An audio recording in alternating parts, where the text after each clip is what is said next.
rindu, rahasia, dan peringatan di puncak Jawa.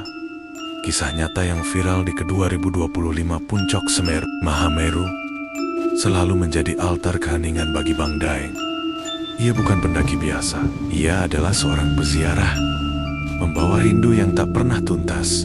Setiap mendaki, ia seakan mencari beyang-beyong masa lalu di antara kepulan asap belerang yang menusuk mata dan kabut tebal yang menggulung lereng.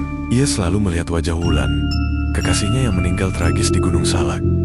Wulan bersama Agung gugur saat mengikuti pelatihan Mapala. Kisah itu tersebar dari mulut ke mulut di kalangan pendaki sebagai cerita mistis. Bang Daeng yakin Wulan dan Agung telah menjadi penjaga gaib ganang-ganang Jawa.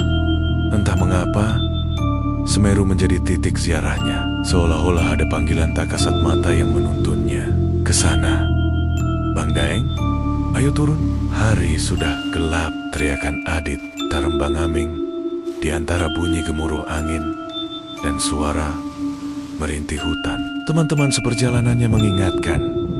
Namun, Bang Daeng tak bergeming. Ia memandang puncak yang samar di balik kabut siala hendak menembus batas alam. Malam itu, ia memilih untuk tidak kembali ke tenda. Rindu yang dipeluknya berubah menjadi embun dingin yang meresap ke tulang, menuntunnya pada jejak yang hanya dapat diikuti oleh hati. Pencarian pun dilakukan. Namun hingga hari pencarian dihentikan, Bang Daeng tak pernah ditemukan. Ia tampak menjadi bagian dari misteri Semeru yang menciptakan legenda baru. Sebuah janji cinta yang tak sempat terucap, yang berubah menjadi kisah nyata horor viral di kalangan pendaki. Kisah Bang Daeng menyebar cepat lewat obrolan dan siniar para pendaki lain, menjadikannya peringatan. Salah satunya adalah Yoga, seorang petualang yang baru saja selamat setelah 3 hari tersesat di Gunung Sindoro. Hilangnya Yoga bukan karena jalur yang sulit, melainkan karena godaan gaib yang menguji iman. Di tengah lebatnya hutan, ia melihat seorang wanita cantik berbusana kebaya putih. Wajahnya bersinar seperti rembulan. Suaranya lembut menggoda. Ayo ikut, jalannya lebih indah ke sini, bisiknya. Meskipun terasa seolah berada dalam mimpi, Yoga menolak dengan sopan. Ia mengucap doa dalam hati sambil meneruskan langkah. Ketika ia menoleh, wanita itu masih mengikutinya, mengulang rayuan. Dengan tekad bulat, Yoga terus berjalan menuju jalur resmi. Ia bertahan hingga menemukan kembali jalur pendakian. 3 hari tersesat menjadi pelajaran berharga. Di balik keindahan pegunungan, ada kekuatan lain yang tidak bisa dijelaskan.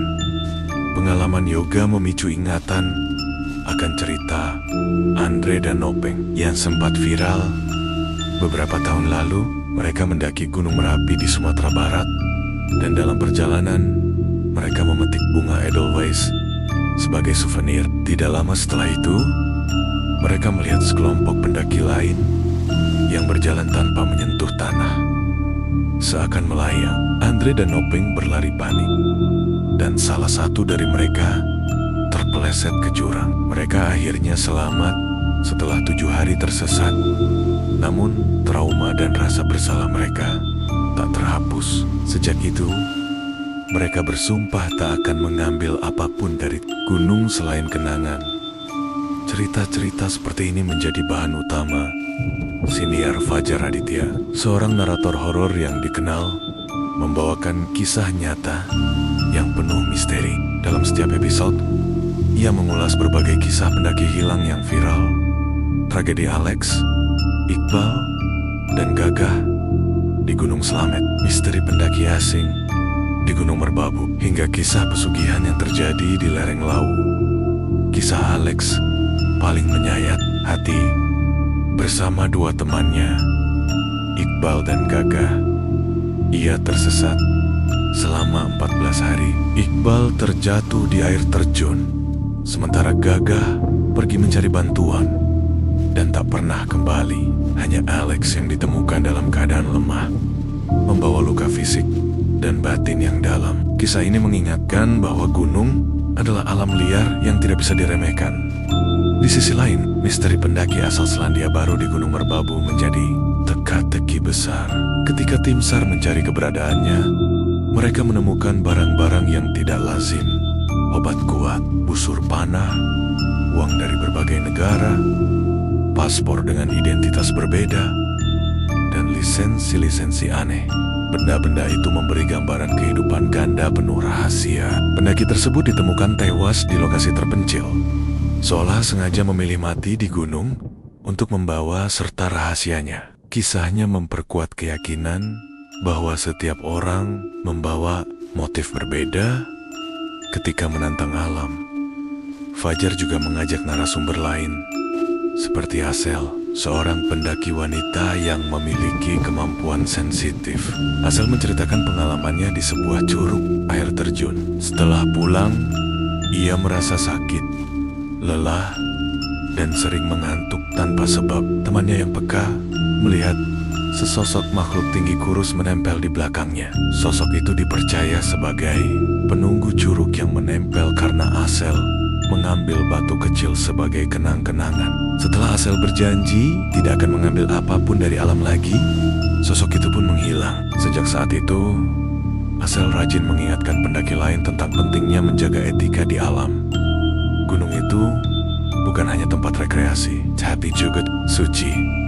Ucap Asel menegaskan pesan moral di balik semua cerita.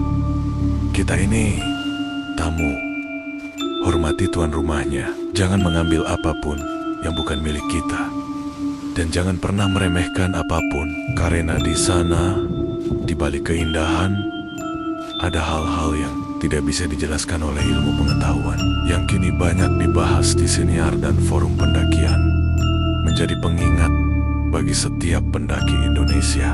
Setiap langkah di gunung adalah perjalanan spiritual menaklukkan ego dan mencari jati diri. Cerita Bang Daeng, Yoga, Andre, hingga pendaki asing yang menyimpan rahasia menunjukkan bahwa di balik setiap misteri ada pesan agar kita lebih menghormati alam.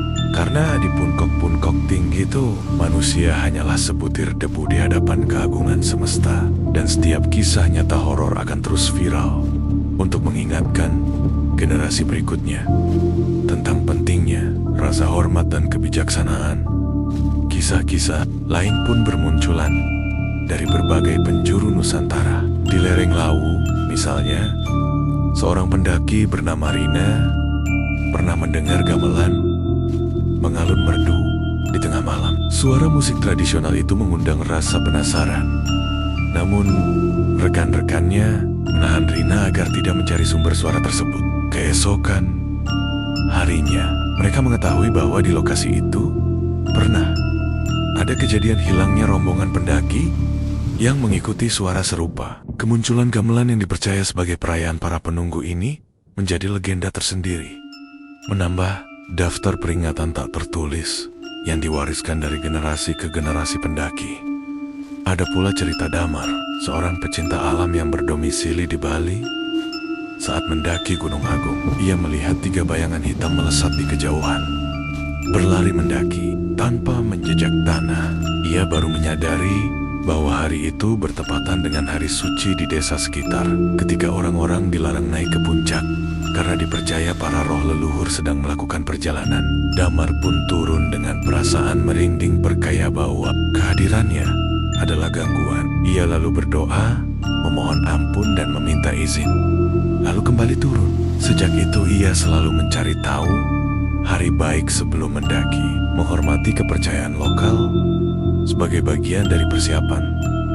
Sementara itu, di kalangan pendaki, seorang influencer bernama Wira sempat membuat konten eksperimen horor di Gunung Sindoro yang viral di ke-2025.